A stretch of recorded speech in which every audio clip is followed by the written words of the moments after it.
नमस्कार। आज चर्चा कार्यक्रम को मो नागेश्वर पट्टनायक आपण मानक स्वागत करुच्चे। आज विश्व में कृषि क्षेत्र में व्यापक परिवर्तन हो यांत्रिक विप्लव, विस्तृत सहराधिकरण,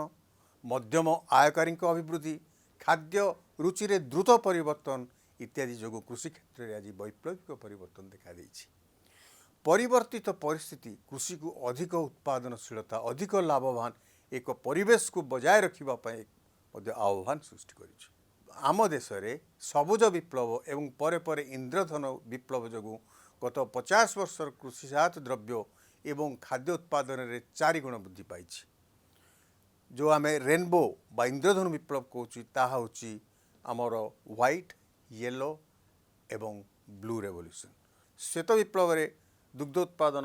बहु गुण में वृद्धि पाई। से भाई आम जो पीत विप्लव कहूँ आमर जो खाइबा तेल रे मध्य काफी अभिवृद्धि होइछि। परिशेष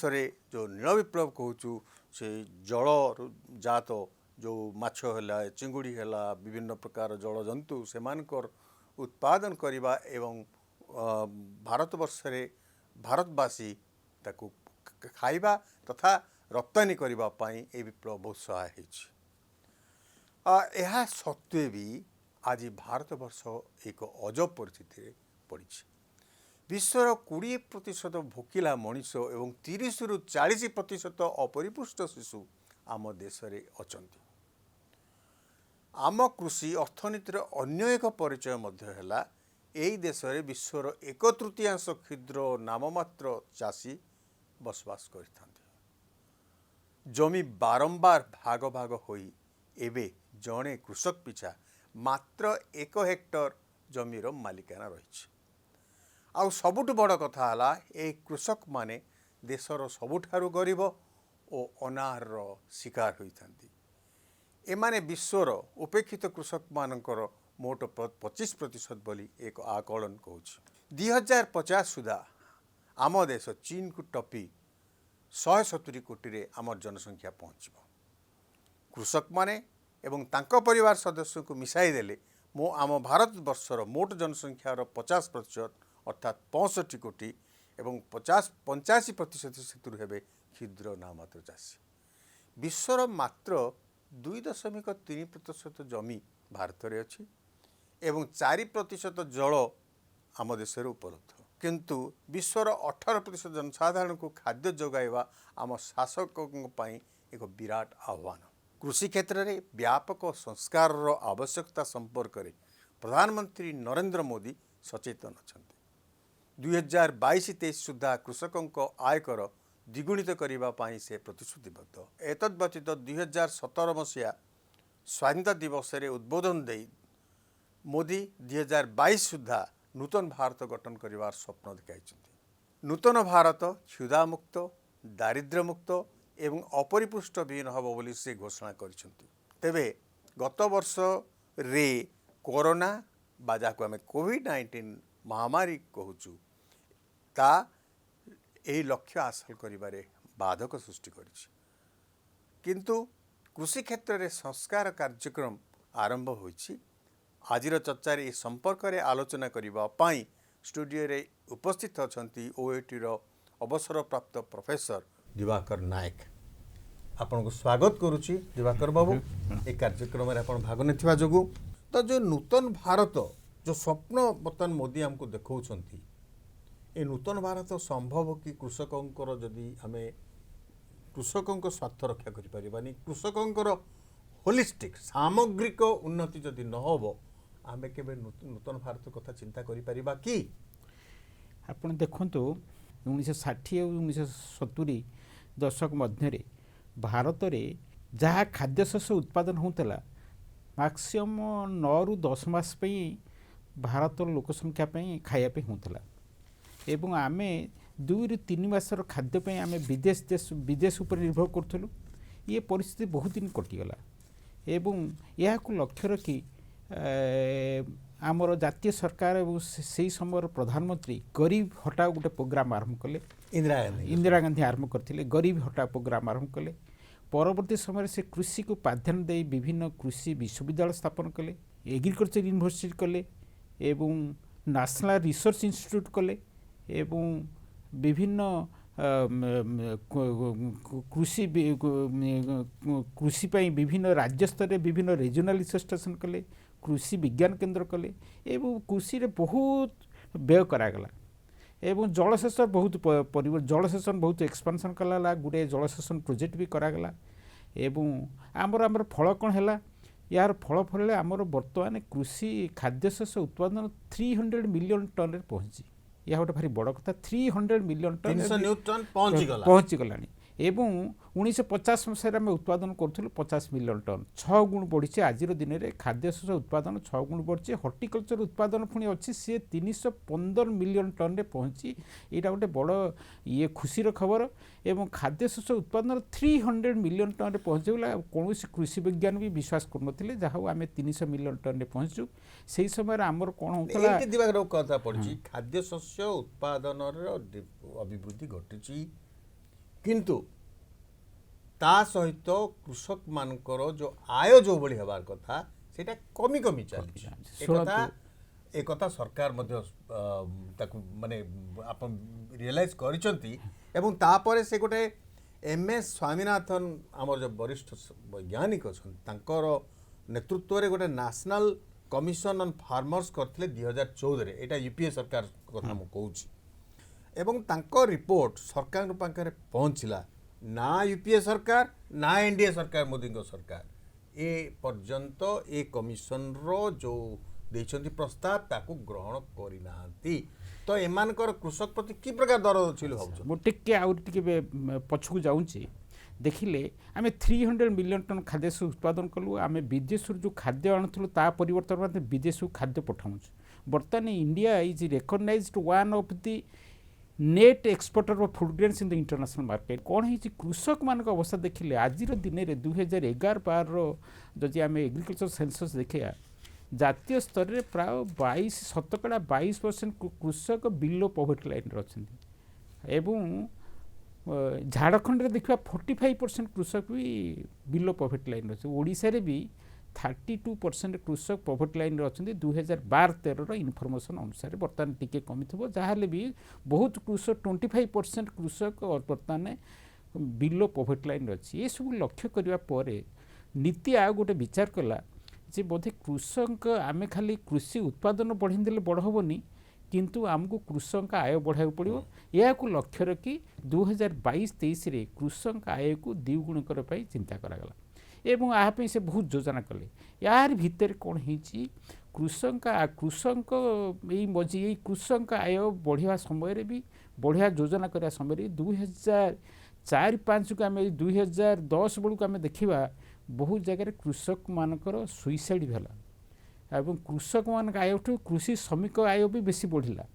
तेणु ये सब को दृष्टि रखी स्वामीनाथन कमिटी नवेम्बर 2004 मसीह सेटअप करागला। गोटे national commission on agriculture setup करागला जे एमएस स्वामीनाथन को चेयरमैन रखाला। 6 अक्टोबर रे से फाइनल रिपोर्ट देले। से सब रिपोर्ट देला परे सेतेरे से गोटे बड़ कथा कहले जे कृषक मानकू गोटे कृषिजात द्रव्यर जो कृषक माने जो मूल्य पाउनांती तामे भी गोटे मिनिमम सपोर्ट प्राइसटा टे स्ट्रेंथेन करा जाय एवं सीए सेतेरे परिष्कार लिखिसंती कृषक कृषिजात द्रव्य जो 23टा कृषिजात द्रव्यर एमएसपी डिक्लेयर होउची ताको एक्सपांड करा जाऊ एवं से कहिसंती average cost of production average weighted cost of production रे 50% ऊपर प्राइस छोड़ा आपन रूरल क्रेडिट बढ़िया पे कहछंती बहुत कथा कहछंती विषय में आलोचना क्रेडिट फ्लो को बढ़िया आगु तो बढ़िवा से विषय आलोचना करिवा किंतु कथाटा हला वर्तमान एमएस स्वामीनाथन कमिशन कर रिपोर्ट आसीची एवं ताकू सरकार जो भली भाव रे उपयोग करिवार कथा ता करि नाहंती। ता भितरे मोदी सरकार 3टी कृषि क्षेत्र में संस्कार आने आपातत 3टी आईन एक्ट आने वर्तमान से आईन को विरोध करी एक विराट कृषक आंदोलन चलती। स्वामीनाथन कमिशन रो रिपोर्ट को ग्रहण करने सरकार पाखरे मध्य तांकर दाबी रही। ता छड़ा ये जो 3टी आईन है प्रत्याहार करने तेरे सुप्रीम कोर्ट तो राय देछि एवं ये जो 3टी आईन वर्तमान लागू होई नाही। तो बर्तमान ये है आम गहन बर्तमान अच्छा श्री अमर शतपथी मुझे पचारि ये जो कृषक मानकर दाबी आप भावुंट कि यथार्थ जो जो दीटा मुख्य कथा कहते प्रथम कथा है 3टी आईन को प्रत्याहार करा जाऊ द्वितीय कथा है स्वामीनाथन कमिशन रिपोर्ट को कार्यकारी करा जाऊ ए संपर्क में आपणकर मतामत कौन समस्त को शुभ अपराह जनावि वास्तव में धन्यवाद देवी नागेश्वर पट्टनायक महोदय को एक कार्यक्रम कृषि और कृषक मान समस्या संपर्क में आलोचना करने एक अवसर सृष्टि जो कथा दिवाकर आमर विभिन्न सभा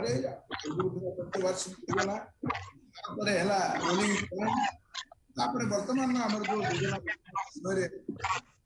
समय हुए कार्यकारी एग्रीकल्चर सेक्टर निश्चित भाव सब समय एम्फासिस थिला 65% लाइवलीहुड जो माने पाउतनी भूमिका निर्भर करता कारण थिला किंतु आम कृषक मान मौलिक समस्या को विचार न करी मैं बहुत समय आईन प्रणयन कर योजना प्रस्तुत हो वास्तव स्थिति और योजना प्रणयन और तार जो रूपायन ता भितर अनेक अंतर रही जो संस्कार कथा निर्भर आत्मनिर्भरशील भारत वर्ष हम स्लोगान बहुत कथा हम शुणुचे हवा उचित कार भिन्न मत नहीं किंतु गोटे कले में आत्मनिर्भरशील भारत करला बेले कृषक एवं कृषक मान संस्था को सर्वाधिक आगे रखा एवं देखा वर्तमान जो आईन आनी जो संस्कार आने जो आईन आनी से आईन रे गोटे कथा को मुख्य समस्त एकमत होउछन केंद्र सरकार भी एकमत हेले ये जो चाषी माने जो उत्पादन कृषि क्षेत्र जो आह्वान सम्मुखीन रही उत्पादन बढ़ी समय कहला ग्रो मोर निश्चित भाव में उत्पादन से अनुसार वृद्धि पाई तथापि कहते विषय ये भी कोई भाव में आम आम आम राज्य जब आरंभ करवा 2000 मसीह किसी दिन राज्यर कृषि मंत्री भाव में दायित्व से आम जहाँ पाते खाद्य तार 1.5 गुण है किंतु ये समस्त कथा सत्वे कृषि को एक वृत्ति भाव में सम्मानजनक वृत्ति भाव में ग्रहण करने चाहिए जदि अनेक कारण आम से पारंपरिक रीति कृषक मान आय वृद्धि आय वृद्धि करने चाषी मान जो दाबी आईन व्यवस्था भितर मंडी व्यवस्था रही ना कारण ये जो संग्रह हो कृषि सामग्री जो संग्रह कर सरकार सपोर्ट प्राइस दौरान एग्रीकल्चर कमिशन विभिन्न समय जो दर निर्धारण कर पर्याप्त होना ओडिशा रे और विधानसभा समस्त सर्वसम्मत मत है आम धान जेहतु अधिक आम उत्पादन हो धान क्विंटाल पिछा सर्वनिम्न ये हूँ 2000 आम 17-18 टका जो कि 2930 टका क्विंटाल पिछा हवा उचित कारण ये और उत्पादन कष्ट चाषी के विचार सब दृष्टि जो दर निर्धारण करने जो प्रस्ताव जाइए सर्वसम्मत भाव में अमर बाबू ये मोर गोटे आप प्रश्न रहा तो कृषि मंत्री थिले एवं विजु जनता दल गोटे तुंग नेता प्रथम कथा है जे ओडिशा रे जो उत्पादन क्षमता प्रोडक्टिविटी आम जो कहवा पंजाब 1/3 केंद्र सरकार कहवा कथा जदि ओडिशा एमएसपी आम बढ़ेवा पैडी रे धान रे ताले पंजाब रे मध्य सब धान चाष करेंगे से लाभवान हम पंजाब ओडिशा हम ना ए मतामत कौन पंजाब ओडिशा अन्य राज्य हरियाणा उत्तर प्रदेश ओडिशा राज्य संगे कृषि क्षेत्र में आम समानता नहीं प्रथम कथा आम जमी ए सुधा आम सब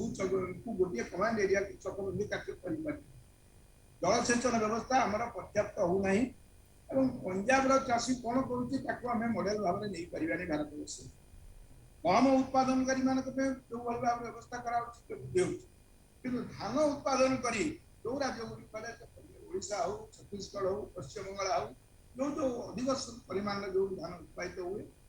समस्या को विचार नक आम यदि मोटामोटी भाव में कहवा सारा भारत वर्ष ये जो योजना जो प्रणयन हो से वास्तवता को दृष्टि रखा उचित।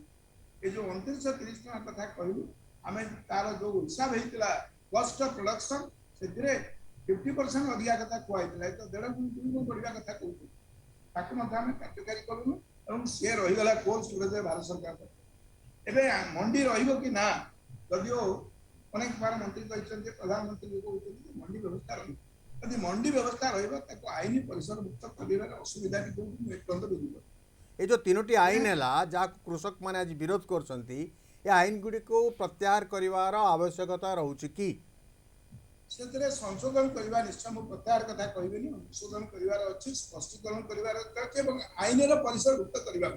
ये केवल विवृत्ति देकर स्पष्टीकरण देने तार अर्थ हुए ना कारण आम समस्ते जाने जो मैंने लेजिस्लेशन संपर्क धारणा जहाँ सरकार निष्पत्ति करेंगे आईन कंडी भितर करेंगे ये गोटे मुख्य समस्या जो कृषक आंदोलन हो मोटामोटी भाव में कहबी ओडिशा और भारत वर्ष परिप्रेक्षी में आमर एग्रो क्लाइमेटिक जोन ओडिशा आमर अनेक एडवांटेज अच्छे आम ट्रेडिशनल वे चाष कथा विचार कला बेले कहला बेले अन्य जो सेक्टर गुड़िक अच्छी जो कहते हर्टिकलचर कथा कहते जो अनेक अमाप सुजोग रही आमर ये कार्यक्रम को उत्पादन चाषी बढ़ाई से भाव में योजना प्रणयन होना सपोर्ट मिलूना परवर्ती अवस्था कार्यकाल असुविधा रही। बहुत बहुत धन्यवाद आपण जो जो आपणकर जो अनुभूति किसी कथा कहले बहुत बहुत धन्यवाद अमर बाबू आम आशा करूँ जे नवीन पट्टनायक सरकार ओडिशा को एक अग्रणी कृषि प्रधान राज्य रे परिणत करेंगे एवं आपणकर सहयोग रम समस्त सहयोग बहुत बहुत धन्यवाद अमर बाबू नमस्कार।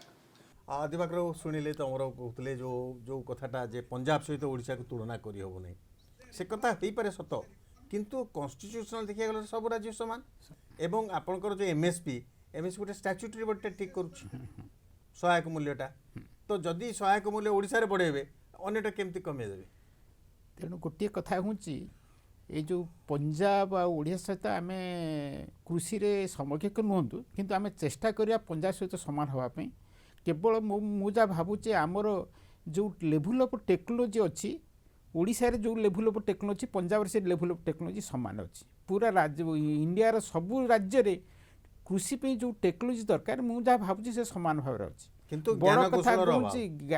बड़ कथा हूँ सेठी जलसेचन अभाव ये जो ज्ञान कौशल को व्यवहार करी जो स्किलटा तार से जो ज्ञान कौशल प्रोडक्टिविटी बढ़ाई जलसेचन गोटे कैटालिटिक रोल निए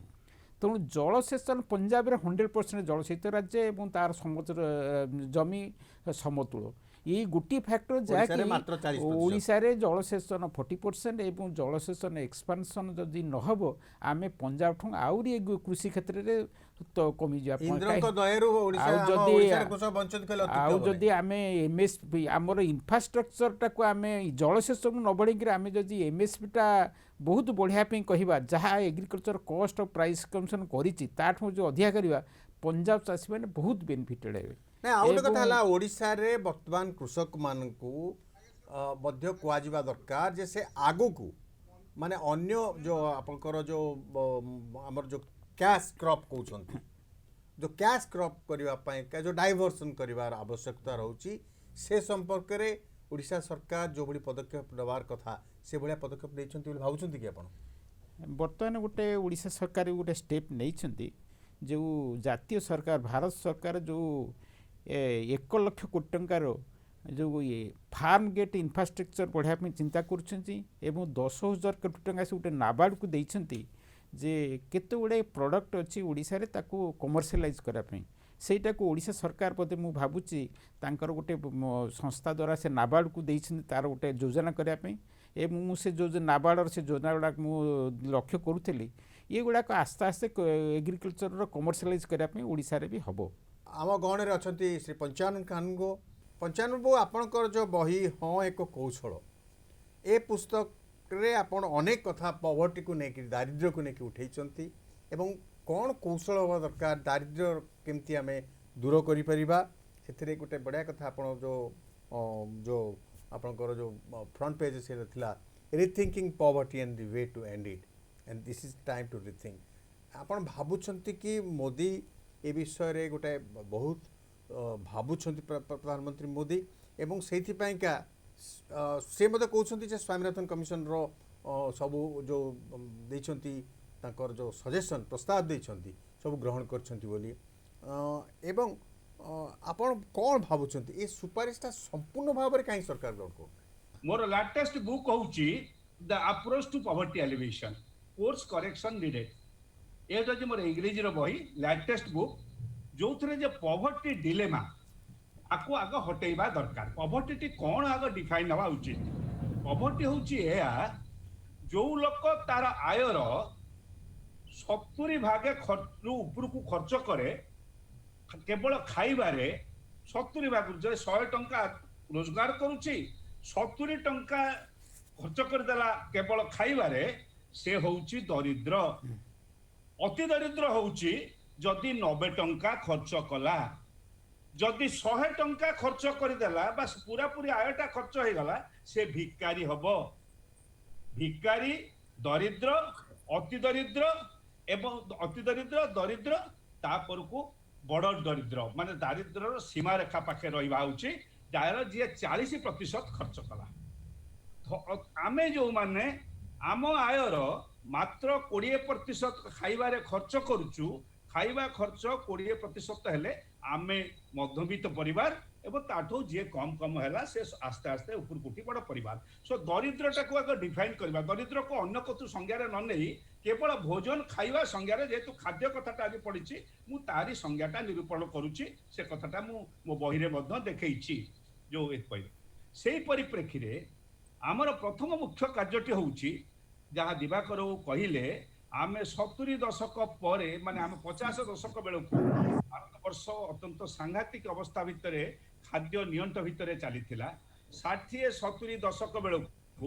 आमे खाद्य फूड अलाइड सब्जेक्ट अर्थात फूड सांगे मिसवा जदि गो संपद ताकू मिसेइले आमे अति मात्रा रे गोटे स्वावलंबनशील राज्य देश गठन करिबार गोटे इम्बालांस हैला जदिओ इम्बालांस कंट्री किंतु स्वावलंबनशील भारत वर्ष खाद्य प्रक्रिया रे हैला जहाँ दिवाकर कहते आमर टेक्नोलोजिकल सब रहा किंतु आमर इनपुट आमे जोटा दरकार प्रोडक्शन टाकू सस्टेनेबल करने सर्वकालीन करने सर्वकालीन कौन आपण आज दिन में कहीदे आज दिन में 34% जल आवश्यक जो जलसेचन हुए जो वर्षा हुए आमे 34% जल जो वर्षा जल आमे पाइना प्राय 21टा जिले में अर्थात कहगला जे आमर पछई गलानी फसल बर्तमान पछई गलानी ए जो सीजन कि मनसून पछई गलानी अर्थात वाटर मैनेजमेंट वर्षा अच्छी 1500 मिलीमीटर वर्षा अच्छी किंतु आमर वाटर मैनेजमेंट एपर्यंत आमे करि पारलु नाही आवश्यकता मुताबक 3टा सीजन आमे उत्पादन पानी जोगई पारिलु नाही सठिक परिमाण रे जो परिमाण रे दरकार से पानी की जोगई पारिलु नाही जे जेते बड़ कथाबार्ता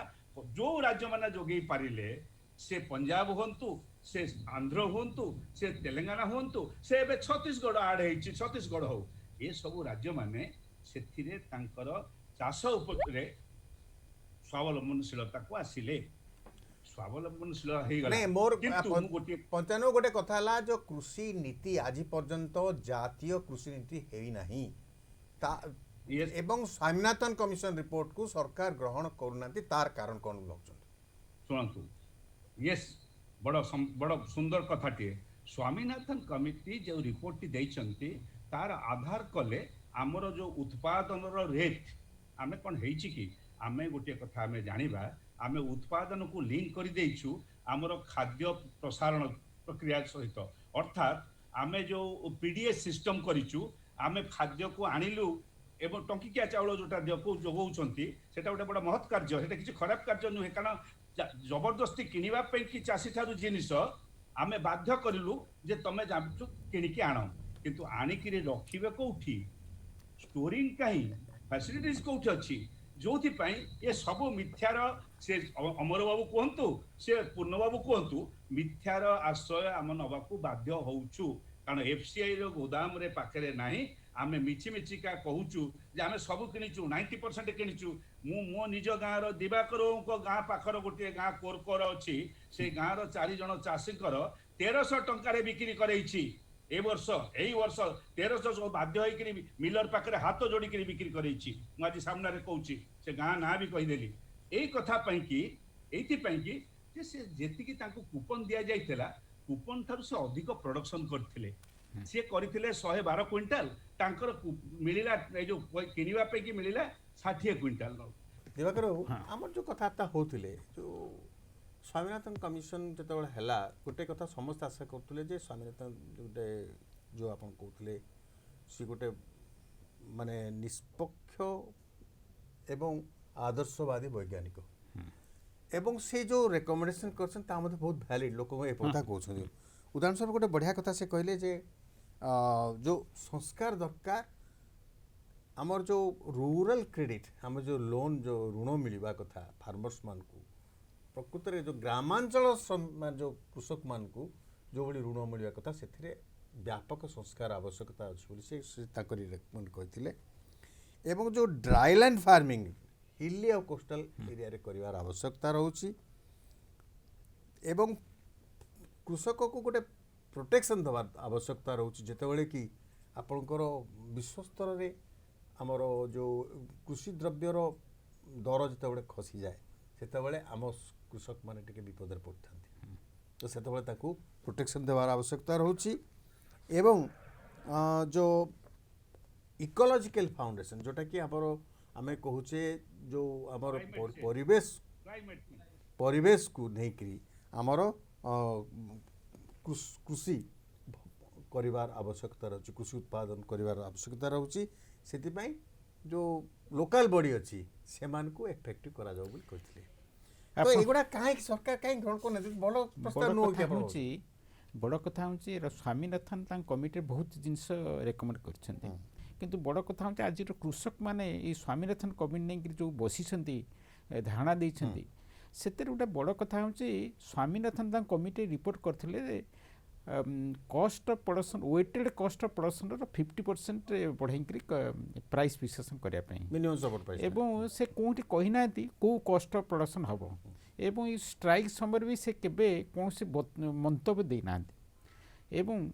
किंतु गोटे एबे गोटे ट्विटर ट्वीट करके से कहते C2 कॉस्ट उपर 50% करने तेणु स्वामीनाथन रिपोर्ट निश्चित भाव सूचाई देजे टोटाल कॉस्ट ऑफ प्रोडक्शन उपर C2 कॉस्ट उपर प्राइस विषय तापर 50% करने किंतु सरकार बर्तमान कौन करछंती कॉस्ट A2 एवं फैमिली लेबर रो इनपुटेड वैल्यू ही नहीं से तार प्राइस विश्लेषण करछंती आ भीतर गोटे बड़ कथा हूँ गोटे बहुत राजनेता एवं अन्य साधारण प्रशासक मैंने जाना उचित कॉस्ट सी हूँ गोटे कथा से कॉस्ट A2 अच्छी फैमिली लेबर इनपुटेड कॉस्ट अच्छी रेंटाल भैल्यू ओन लैंड अच्छी एवं इंटरेस्ट ऑन फिक्स्ड कैपिटल अच्छी ये चारिटा दृष्टि देखिले शेष दुईटा हूँ एब्जॉर्प्शन कॉस्ट आ प्रथम दुईटा हूँ एक्चुअल एक्सपेंडिचर तेणु सरकार actual expenditure seeds fertiliser pesticides सब नहीं तार कॉस्ट एवं जो सब पैसा खर्च कले तार इंटरेस्ट भी नहीं रेंट ऑन लीजरिंग लैंड भी नहीं ये सब नेले शेष फैमिली लेबर जिते यूज होती चाषे तार इनपुटेड भैल्यू नहीं से प्राइस फिक्सेशन कर आउ दुईटा है आजम्पशन कौन से रेंटाल भैल्यू ऑफ ओन लैंड एवं interest on total fixed capital सत कह गले दुईटा को चाषी खर्च करती आम कॉस्टा को आज्यूम करूँ या मिसेक C2 कॉस्ट हूँ C2 कॉस्ट उपर 50% पे स्वामीनाथन कहते चाषी या धरी बस सत कथा कह गले ये आजम्पशन कॉस्ट को लेकिन जदि आम प्राइस विश्लेषण करवा कृषि अर्थनीति जनरल साधारण अर्थनीति गोटे प्रभाव पड़ो एवं ये जो प्राइसटा fixation international market price domestic market price inflation export import सबको देकर प्राइसटा फिक्सेशन करा जाए तेणु चाषी मान को राजनेता मैंने भल भाव बुझा उचित एवं यह सत्य ये जो प्राइस विशेषण जो बहुत राज्यर कॉस्ट ऑफ प्रोडक्शन रिकवरी कर न थई पारे कहीं ओडिशा रे कॉस्ट ऑफ प्रोडक्शन बहुत अधिका अन्य केतु राज्य पंजाब तुलन गोटे क्विंटाल धान पे आम तीनोटी लेबर यूज कला बेले पंजाब रे हाफ लेबर यूज करछन तांकर मेकानाइज्ड भल बारे अछि तांकर कॉस्ट ऑफ प्रोडक्शन गोटाए क्विंटल धान टू आमर प्राय 150 200 टंका अधिक खर्च तांकर होउछि। बिजुली जेती खर्च होचे हमर खर्च सिनी होउछि। बिजुली सस्ता तेणु होउछि। आकु रिकवर करिया पे बरं विभिन्न नेशनल लेवल गोटे प्राइस फिक्सेशन हो एवं सबु राज्य माने जोठी जानुछंती तांकर कॉस्ट ऑफ प्रोडक्शन अधिका अछि सेही कॉस्ट ऑफ प्रोडक्शन को से माने बोनस आकार देई पारंती। तेणु ये गोटे अलग उपरे किंतु जातीय स्तर रे जे आपण एमएसपी टा को अधिका बढ़िबे या गोटे इन्फ्लेशन उपरे गोटे प्रश्न दिवाकरंगु गोटे प्रश्न हाँ, दिवाकरंगु ए टू कॉस्ट नेला बेले हाँ फैमिली कॉस्ट को जतले मिसेइबा हाँ। आमे अलाइड सब्जेक्ट गुडी को एग्रीकल्चर अलाइड सब्जेक्ट हाँ। धरंतु जनकर पशुपालन अछि घरे गाय भी अछि हाँ। घरर गाय से चारोटी गाय रखिछि बा जोड़ी गाय रखिछि तीन जा रखिछि से उत्पादन कॉस्ट भी से आयर भी अछि ना नै तार से एग्रीकल्चर जो लोकटी आरे चाष रे काम लागिछि से जो सेथरु जो उत्पादन करूछि जो ये करूछि आय करूछि। खत नउछि सेगुडी को नै कि सेतरे मिसौछि ना नाही तार कॉस्ट हिसाब कराइछि तार इनपुटेड कॉस्ट हिसाब कराइछि ता हिसाब ହେଇଛି हाँ। କିନ୍ତୁ ଏଇ जो लोकर एई जो एग्रीकल्चरल फैमिली रो हाँ। जो लोकटी रो कॉस्ट मिसिबा कथा सेटा मिसिछि सेटा मिसिछि सेटा मिसिछि सेटा मिसिछि सेटा मिसि सेटा मिसिछि मिसिछि हाँ हाँ सेटा मिसि फैमिली लेबर कंपोस्ट पकेया पे जो खर्च फैमिली लेबर फर्टिलाइज यूज करा पे जो लेबर फैमिली लेबर जो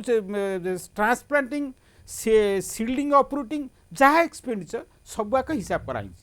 नंबर 1 क्वेश्चन हाँ, हाँ। नंबर 2 राज्य को राज्य भितरे गोटिए कॉस्ट भारत वर्ष पई कि तयारी न करी करी कारण एग्रीकल्चर हाँ। थिला सेति पई कि स्टेट सब्जेक्ट हाँ। जदि कारण हमर आपण जहा कहउचंती आम राज्यर जहा कॉस्ट ऑफ प्रोडक्शन से कॉस्ट ऑफ प्रोडक्शन आंध्र रे नुहे ना। से कॉस्ट ऑफ प्रोडक्शन आपणकर पंजाब रे नुहे एणु आम कॉस्ट ऑफ प्रोडक्शन को आमे निर्णय करिबा पई राज्य भित्तिरे खर्च ए जो आपणकर उत्पादन खर्च निर्णय करिबारे भूल कोठी रहिबो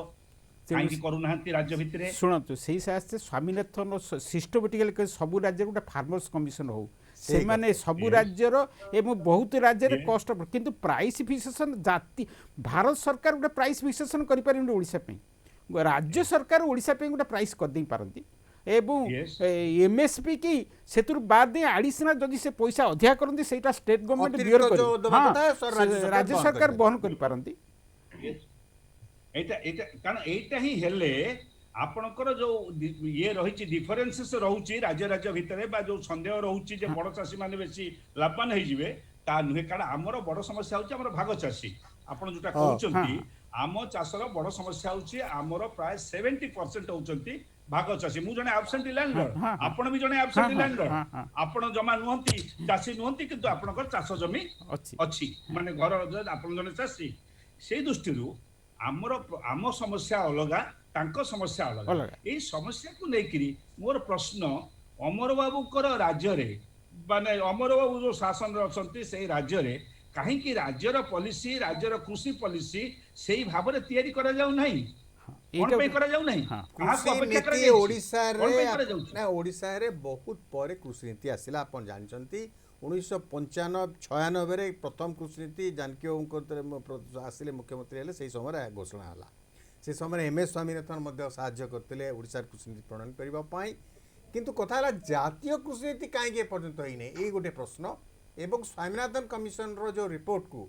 भारत सरकार काहे ग्रहण करनांती एवं नरेंद्र मोदी जो संस्कार नाम रे 3टा आईन आसीची से जो आईन को आज भी कृषक माने विरोध करछंती एवं स्वामीनाथन कमिशन रिपोर्ट को संपूर्ण भाव ग्रहण करबा पाई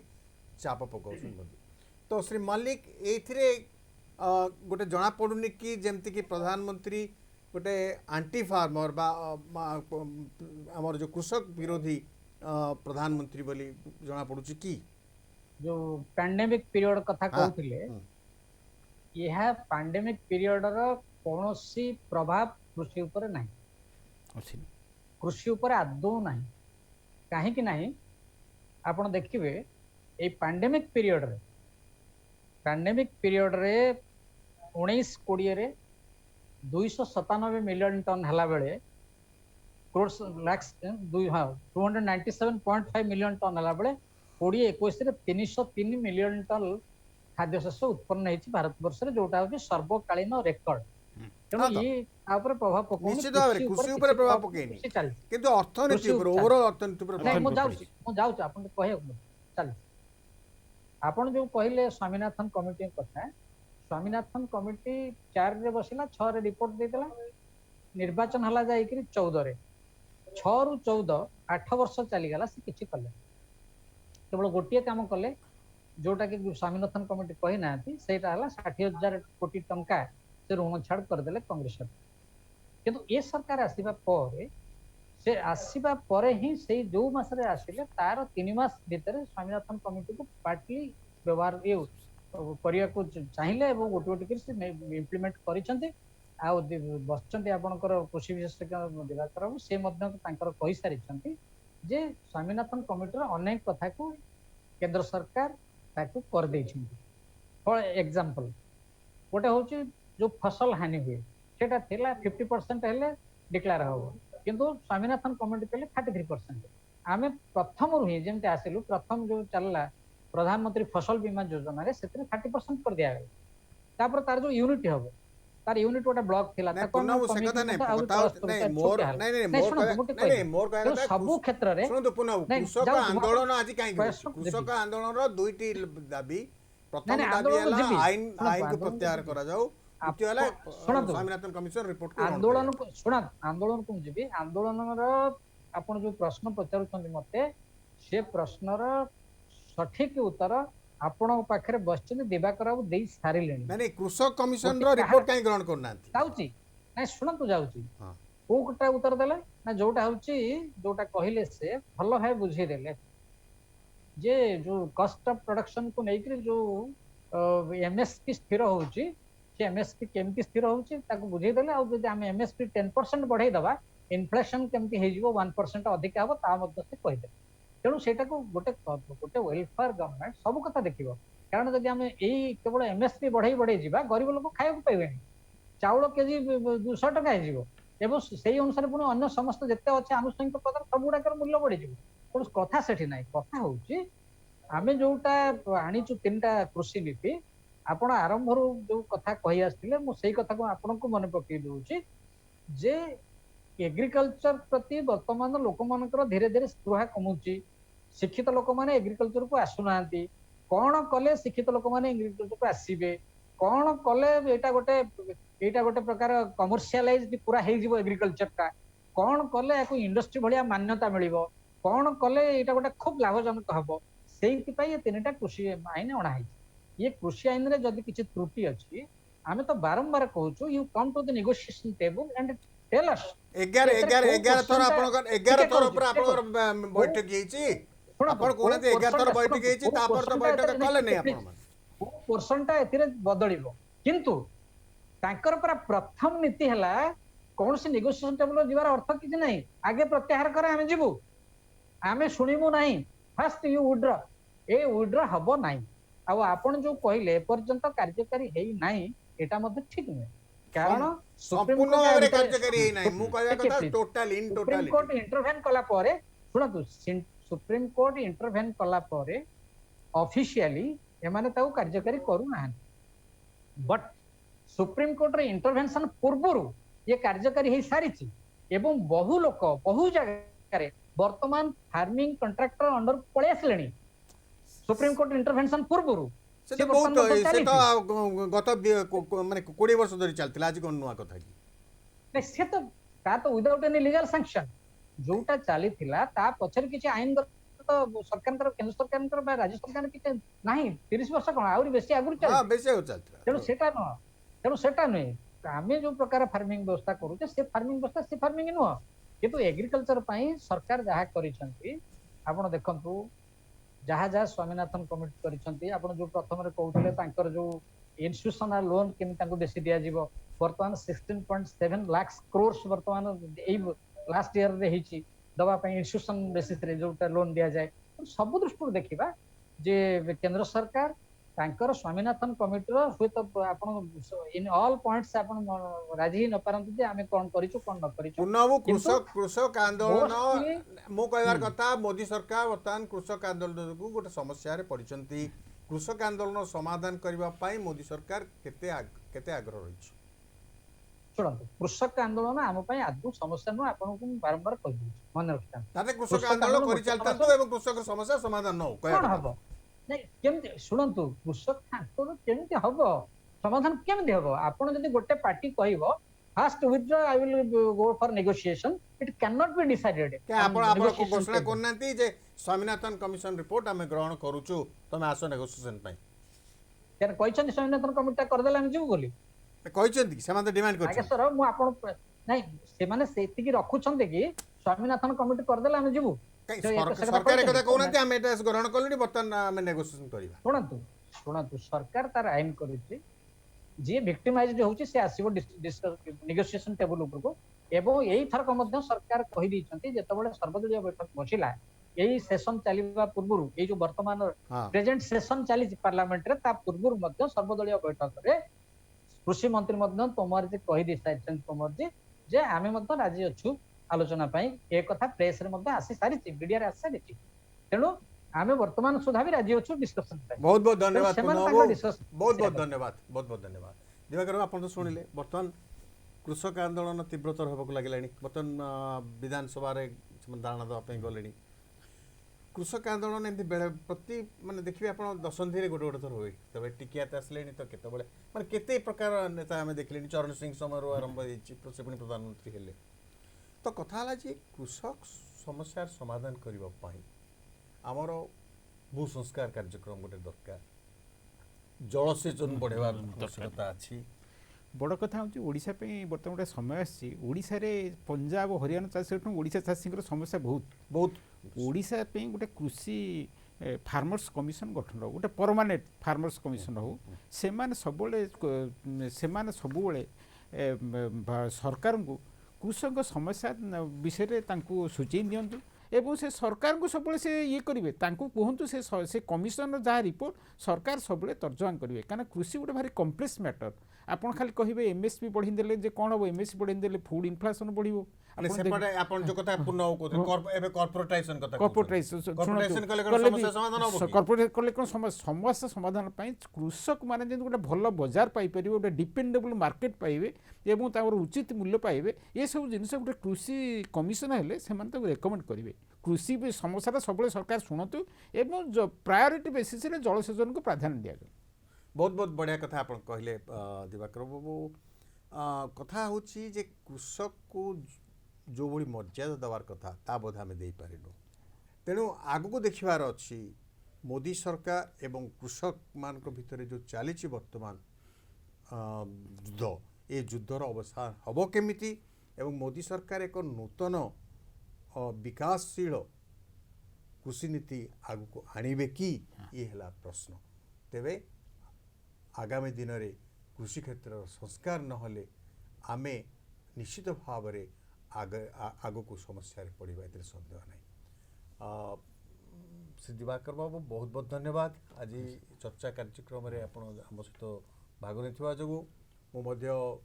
ଅମର ଶତପଥୀକୁ ଧନ୍ୟବାଦ ଦେବି, ପୂର୍ଣ୍ଣ ମଲ୍ଲିକଙ୍କୁ ଧନ୍ୟବାଦ ଦେବି, ଶ୍ରୀ ପଞ୍ଚାନନ କାନୁନଙ୍କୁ ମଧ୍ୟ ଧନ୍ୟବାଦ ଦେବି। ଆଜିର କାର୍ଯ୍ୟକ୍ରମ ଏଇଠି ରଖୁଛି।